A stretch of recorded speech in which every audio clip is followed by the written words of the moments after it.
Halo Sobat Kepo, what's up bro? Ya gua harap kalian semua selalu sehat dan juga bahagia. Selamat datang kembali di channel Pemersatu Baki. Dan kali ini gua bakal ngebahas Baki Gaiden UNC, yang mana fokus ceritanya adalah Mumon Katsuragi alias abang kandung dari Kasumi Orochi. Di video gua yang sebelumnya, Taizan si tukang bakmi akhirnya dibuat mati. Dan tentu aja Mumon sebagai muridnya kagak terima. Dia pun berjanji kalau si Yanagi bakalan dia cari. Sejak saat itu tahun demi tahun berlalu. Kojue yang dulu kecil sekarang udah gede, bahkan sama si Baki udah pernah di sensor. Dan cerita kali ini dimulai dari sebuah restoran. Tampak di sana seseorang yang tampangnya dibuat heran karena ternyata semua piring kotor dibawa sekalian, udah kayak warung Padang. Dan rupanya dia adalah Mumon Katsuragi. Bosnya pun menegurnya secara itu terlalu berbahaya. Tapi si Mumon bocahnya sengak. Yaelah bos, biar cepet bos. Tapi kemudian tiba-tiba terdengar sebuah keributan di sana. Rupanya ada sekelompok orang sengak yang lagi memaki dengan murka. Secara katanya di makanannya ada serangga. Lah makanan emang.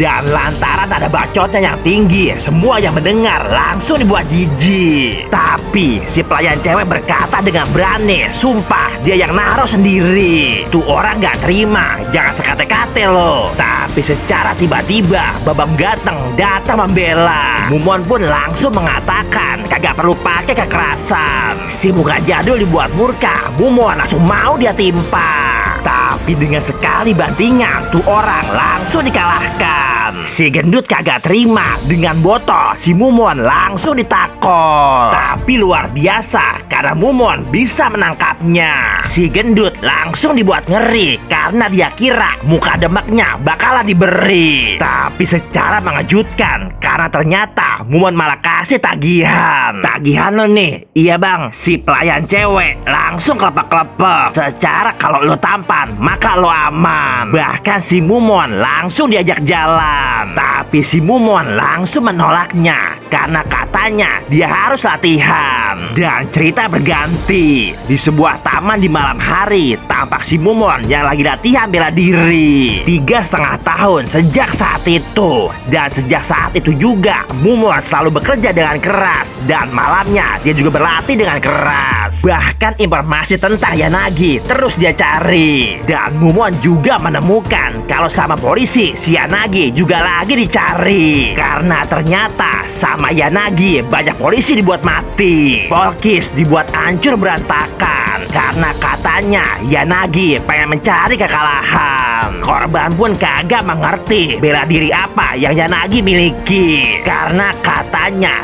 daging bisa langsung hancur berantakan hanya dengan sebuah sentuhan. Intinya di setiap informasi yang Mumon dapatkan, semua mengatakan kalau Yanagi begitu menakutkan. Dan karena itu juga Mumon selalu berlatih sekuat tenaga. Dan pada malam itu saat Mumon latihan, ada 2 orang batu. Woi ngapain shadow boxing? Dan ternyata si Mumon lagi nabokin serangga. Tapi lantaran si Mumon cuek aja, dia kagak terima. Si Mumon langsung dia timpa. Meskipun Mumon ditabokin secara bertubi-tubi, tapi Mumon bisa menghindarinya dengan easy. Tuh orang dibuat kecapean, makanya temannya minta gantian. Si Mumon langsung dia timpa, muka si Mumon kena. Tapi dia juga merasa, lah kok beda. Tapi kemudian tiba-tiba ada orang yang datang. Katanya nama dia Hayata, lagunya sengak, tampang lo kayak boyband. Dia pun langsung mengatakan kalau Mumon bukanlah orang yang bisa lo kalahkan. Si Jabrik langsung kagak terima. Lah tadi sama gua dia kena. Tapi si boyband pun langsung menjelaskan yang intinya Mumon melakukan semua itu hanya dengan sengaja. Dan rupanya Mumon juga tahu dia karena ternyata dia ada seorang juara dunia. Tapi lantaran kalah ribut sama Yakuza, akhirnya dia pensiun. Tuh orang dibuat malu secara si Mumon bisa tahu. BTW, nama lo siapa ngap?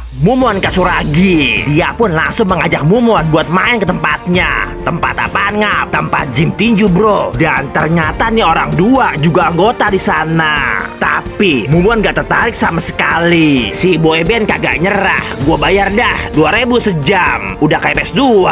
Mumon tetep kagak peduli dan dia langsung pergi. Tapi kagak pakai basa-basi. Si Mumon langsung dia beri. Si Mumon coba menghindari, tapi seketika lak-lakan Mumon langsung ditusuk pakai jari. Si Mumon dibuat terperangah. Tapi sambil bercanda, si boyband mengatakan, kalau tadi diteruskan, mungkin jari gua yang dipatahkan. Tapi lagi-lagi kepada Mumon dia nawarin gawean agar para member terlindungi. Makanya dia butuh security, atau dengan kata lain jadi seorang bodyguard. Gimana Mon, temon? Si Mumon dibuat curiga dan dia pun langsung berkata yang sebenarnya kalau tujuan dia adalah agar Mumon bertinju. Bahkan dia berkata kalau Mumon bisa jadi juara dunia. Dia bercerita lagi kalau ada 2 orang yang pengen dia hadapi. Yang pertama adalah Yuri Chokhovsky. Andai aja gelar gua masih ada, maka gua pengen bet lawan dia. Tapi sekarang di Jepang dia lagi ada pertandingan, dan gue yakin bet kalau dia pasti menang. Dan orang kedua adalah elo. Mumon berkata kalau dia kagak bisa. Tapi si boyband langsung berkata lagi kalau elo nggak perlu jawab itu saat ini. Datang aja kapanpun lo bisa, dan kita bisa sparring di sana. BTW, gue adalah orang terkuat saat ini. Lagu lo perak, mungkin lo lemes. Dan cerita berganti. Tampak di sebuah arena tinju, semua orang sedang menanti. Tapi siapa sangka, karena ternyata Yuri Chokhovsky dicegat Hanayama. Bahkan tanpa kasihan, tangannya juga dihancurkan. Dan 1 hari kemudian, si Mumon akhirnya datang juga ke tempat Hayata. Karena sebenarnya dia juga ingin sparring dengannya. Si Mumon juga telah mengetahui kalau rumornya sama Hanayama, si Yuri sudah dihabisi. Makanya karena itu juga dia mau minta pendapat Hayata. Tapi baru aja pintu mau dia buka, secara mengejutkan terdengar suara teriakan yang mengerikan. Buset, apaan tuh? 30 menit sebelumnya, seperti biasa, mereka lagi asik latihan di sana. Mereka berkata kalau makin hari tempat ini jadi makin sepi. Ditambah lagi para membernya jadi agak lain.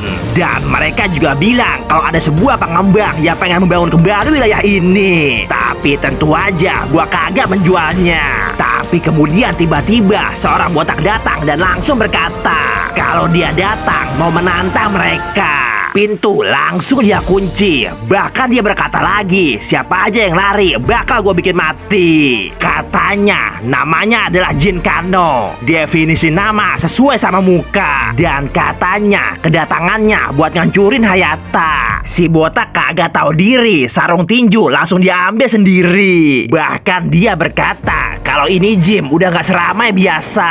Tuh orang curiga kalau ternyata si botak adalah biang keladinya. Makanya seketika langsung dia beri. Tapi dengan sekali crot, tuh orang langsung dibuat moncrot. Dan sekarang giliran si Jabrik. Si Jabrik langsung menyerang habis-habisan, tapi kagak kena. Malah dia yang kena timpa. Kemudian sekali crot, si Jabrik juga langsung moncrot. Dan kemudian seketika Hayata muncul di belakang, dia langsung dikemplang. Tapi kagak kena. Kaos dia buka dan langsung dipakai di tangannya. Hayata langsung menyerang, tapi semua serangannya bisa dihadang. Hayata yang kesel langsung menendang, tapi kagak kena.